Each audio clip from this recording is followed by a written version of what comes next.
Depending on your restaurant, you may or may not have a cash drawer that needs closing. The cash management section on your device contains all of the cash drawer related actions that you'll need to manage your cash and balance on a daily basis.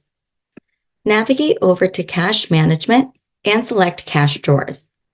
The cash drawers live in 3 different states: active, open, and closed. If a drawer is in an active state, that means that it is in use and taking payments. An open state means that it is not in use and the drawer is not taking any cash payments, but will accept other types of cash transactions, such as cash in or payout entries. The drawer has not been closed, so the expected balance has not been entered into the POS.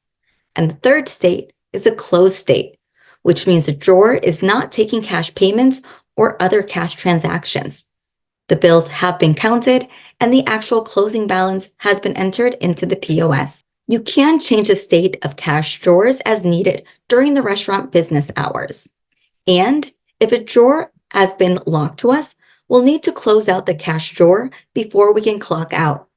To close an active drawer, navigate to the Active Drawer tab and select the drawer to close. Before we close out our drawer, let's talk about some of the buttons over on the right-hand side. The No Sale button is used to open the cash drawer without adding or removing cash. So this is typically used to count your drawer.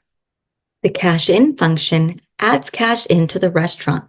By selecting the Cash In button, that will add cash to an active and open drawer. The Cash Out button is used to remove cash from an active and open drawer.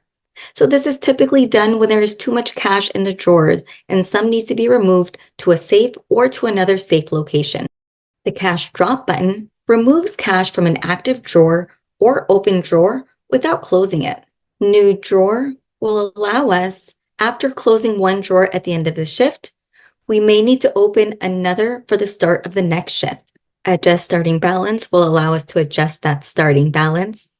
And finally, Close Drawer is what we're going to select to close our drawer. With the correct permissions, we'll be able to see the cash expected. This is the amount that Toast is expecting to see in the drawer. Cash Actual is the actual amount that we've counted in the drawer. So maybe we've counted a total of $593. Cash Over is letting us know the difference between cash expected and cash actual. And Comment allows us to add comments. Count Bills is another way that we're able to count our bills within the drawer. Now to close out the drawer, we're simply going to select Close Drawer, and our drawer has now been closed. Once we close a drawer, we'll be able to see details about that closed drawer in the cash drawer report.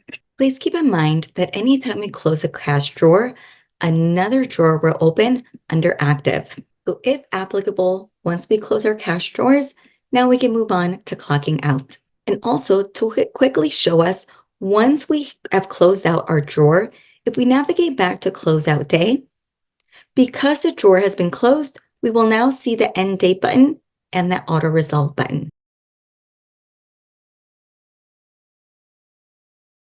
To clock out from the passcode screen, enter in your passcode, select Time Clock.